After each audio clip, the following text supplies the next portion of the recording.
안녕하세요. 스터디온 이성원입니다. 오늘은 예제 문제를 통해서 수학 문제를 분석한다는 게 무엇인지, 그리고 우리가 좀 더 다양한 시선으로 문제를 푼다는 게 무엇인지를 이야기해 보도록 하겠습니다. 자, 지금 보이는 문제는 전형적인 인수분해를 통해서 식의 값을 구하는 문제인데요. 제가 먼저 인수분해를 통해서 문제를 풀어보도록 하겠습니다. 자, 이 문제를 먼저 첫 번째 것은 그대로 두고 나머지 뒷부분을 전개해서 그런 방식으로 인수분해를 해보겠습니다. 자, 첫 번째 앞부분은 그대로 뒀으니까, 자, 일단은 이렇게 하고, 뒷부분을 전개하면 b제곱 c 빼기 bc 제곱, 그리고 c 제곱 a 마이너스 ca 제곱이 됩니다. 제가 첫 번째 것을 그대로 두었다라는 얘기는 a 빼기 b가 공통인 인수로 나오게끔 뒷부분을 정리하겠다라는 뜻이 되니까, 자, a 빼기 b가 공통이 되게끔 한번 묶어 보겠습니다. 자, 먼저 가운데 있는 요 둘을 우리가 c 제곱으로 묶게 되면 a 빼기 b가 나오게 되고요. 그 다음에 양 끝에 있는 것을 우리가 마이너스 c로 묶게 되면 a 제곱 빼기 b 제곱이 되니까 합차 공식을 한 번 더 쓰면 역시 a 빼기 b가 공통으로 나오게 되는 그런 결과를 알 수가 있습니다. 따라서 지금 모든 것들이 다 a 빼기 b가 공통으로 곱해져 있으니까 a 빼기 b로 묶게 되면 ab 더하기 c 제곱 마이너스 CA 마이너스 CB라고 쓸 수가 있고요. 자, 이 뒷부분이 또 역시 이렇게 A로 묶으면 B 빼기 C가 되고, 또 이 둘을 마이너스 C로 묶게 되면 역시 B 빼기 C가 돼서 이 뒷부분도 B 빼기 C를 공통으로 갖게 되거든요. 그래서 얘를 A 빼기 B하고 뒷부분을 B 빼기 C로 묶어서 한 번 더 이렇게 인수분해를 하게 됩니다.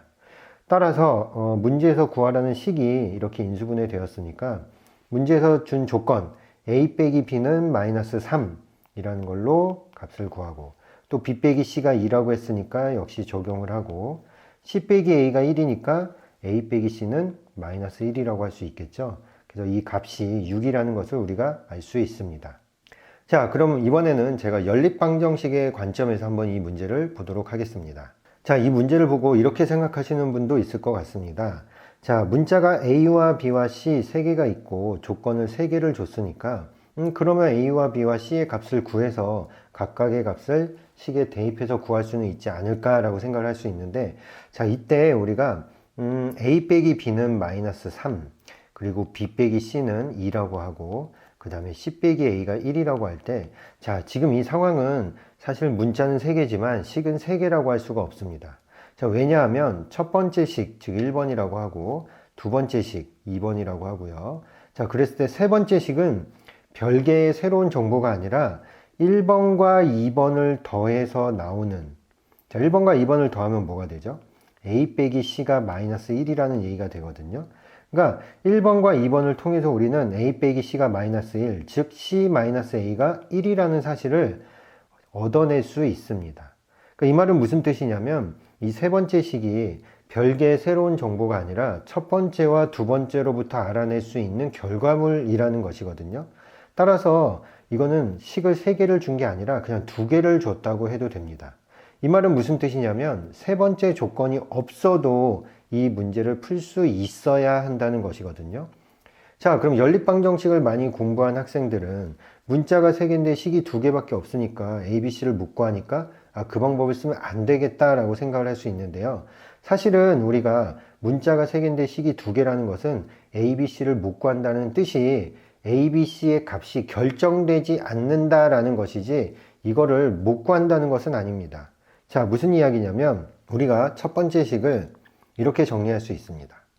자, A는 B 빼기 3, 그리고 두 번째 식을 자, C는 B 빼기 2라고 정리할 수 있습니다. 따라서 이 연립방정식의 해들의 순서상을 A, B, C라고 나타낸다면 이것은 B 빼기 3, B, B 빼기 2를 근으로 갖는 그런 순서상이라고 할 수 있습니다.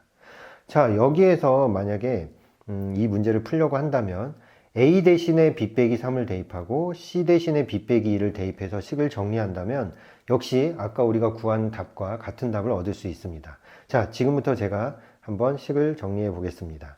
자, 먼저 A 빼기 B가 마이너스 3이라고 했으니까 마이너스 3AB라고 하고요. 자, B 빼기 C는 2라고 했으니까 더하기 2bc라고 하겠습니다. 그리고 c 빼기 a는 1이라고 했으니까 더하기 ca라고 식을 먼저 정리를 하고 여기에 a 대신에 b 빼기 3, c 대신에 b 빼기 2를 대입해 보겠습니다. 자, 그럼 이 식은 마이너스 3에 b 빼기 3 곱하기 b가 되고요. 그 다음에 2배의 b 곱하기 c 대신에 b 빼기 2를 대입하고 그 다음에 역시 c 대신에 b 빼기 2, a 대신에 b 빼기 3을 대입해서 이 식을 전개해 보면 자, 마이너스 3b 제곱 더하기 9b 더하기 2b 제곱 마이너스 4b 그 다음에 b제곱 마이너스 5b 플러스 6이 됩니다. 자, 그러면 마이너스 3b 제곱과 그 다음에 2b 제곱 그 다음에 b제곱이 서로 계산을 하면 사라지고요. 플러스 9b 마이너스 4b 마이너스 5b도 역시 사라지게 됩니다. 그럼 이 식의 값은 결국 6이라고 정리가 되니까 이거는 a와 b와 c의 값이 얼마인지 몰라도 식의 값이 항상 6으로 일정하구나 라는 사실을 알 수가 있습니다. 자, 이러다 보니까 이제 학생들이 문제를 풀 때 이렇게 푸는 것도 가능하게 됩니다. 자, 제가 좀 전에 설명을 할 때 자, a와 b와 c의 값이 결정은 안 되지만 뭐라고 말씀드릴 수 있다라고 했냐면 a, b, c를 우리가 b 빼기 3, b, b 빼기 2가 될 수 있다라고 말씀드렸거든요. 자, 이 얘기는 뭐냐면 예를 들어서 b가 0이라고 한다면 마이너스 3, 0, 마이너스 2라는 것도 이 식을 만족할 거고 뭐 b를 2라고 한다면 자, 마이너스 1, 2, 0이라는 것도 이 식을 만족하는 순서상이 될 겁니다.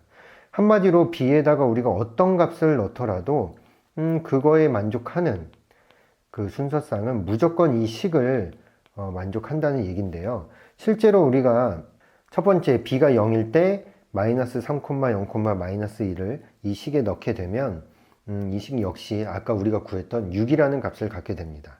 자, 한번 대입을 해볼까요? 역시 a 빼기 b는 마이너스 3, b 빼기 c는 2, 자, c 빼기 a는 1이라는 걸 적용을 해서 마이너스 3ab 더하기 2bc 더하기 ca라는 것에다가 자, a에 마이너스 3, b에다 0, c에다 마이너스 2를 넣어보겠습니다. 자, b가 0이니까 뭐 이 부분은 다 0이고요. 그럼 c 곱하기 a는 6이 되죠. 역시 우리가 6이 된다는 걸 확인할 수 있습니다. 하나만 더 해볼까요? 뭐 b가 2일 때 마이너스 1, 2, 0이라는 거를 뭐 대입을 해보면 아까 식을 정리하면 마이너스 3ab 더하기 2bc 더하기 ca가 된다고 했으니까 자, 지금은 c가 0입니다. 그래서 c가 0이니까 이건 다 0이고 자, 마이너스 3ab는 얼마가 되죠? 네, 역시 6이 되죠. 그래서 이거는 사실 이 조건을 만족하는 A, B, C이기만 하면 항상 이 식의 값을 일정하게 만들어줄 수 있다라는 그런 걸 알 수가 있습니다. 네, 그래서 제가 말씀드리고 싶은 것은 수학 문제를 풀 때 그냥 이런 문제를 선생님이 이렇게 풀더라 라고 해서 무조건 따라하거나 또는 인수분해 단원에서 이 문제를 봤으니까 뭐 인수분해해서 풀면 되겠지 라는 식의 접근보다는 여러분들이 좀 더 좀 다양하게 이걸 연립방정식으로 풀 수는 없을까? 뭐 아니면 숫자를 넣어서 풀면 답이 나오는 이유가 뭘까? A, B, C에다가 뭐 이러저러한 숫자를 넣었을 때 항상 같은 값이 나오게 되는 이유는 뭘까? 이런 것들 좀 고민해 보시면은 언제 연립방정식을 적용해서 풀 수 있는지 그리고 연립방정식에서 문자의 개수보다 식의 개수가 부족하다는 건 단순히 풀 수 없다는 것이 아니라 거기 그 상황에서 한 문자로 정리를 할 수가 있구나라는 것을 좀 깨달을 수 있다든지 이런 것들을 다양하게 고민해 본다면은 여러분들의 수학 그 실력이 그리고 문제를 보는 눈이 나날이 달라질 거거든요. 그래서 저는 이런 식의 공부하는 걸 굉장히 강조하는데 제가 이런 식으로 좀 한 문제씩 조금 다양하게 볼 수 있는 그런 해설을 이렇게 영상을 올릴 테니까 여러분들이 좀 관심 갖고 지켜봐 주시면 좋을 것 같습니다. 네, 다음에도 또 제가 다른 좋은 문제로 다시 찾아오도록 하고요. 네, 또 수학 열심히 공부하셔서 좋은 결과 얻을 수 있기를 바라겠습니다. 네, 감사합니다.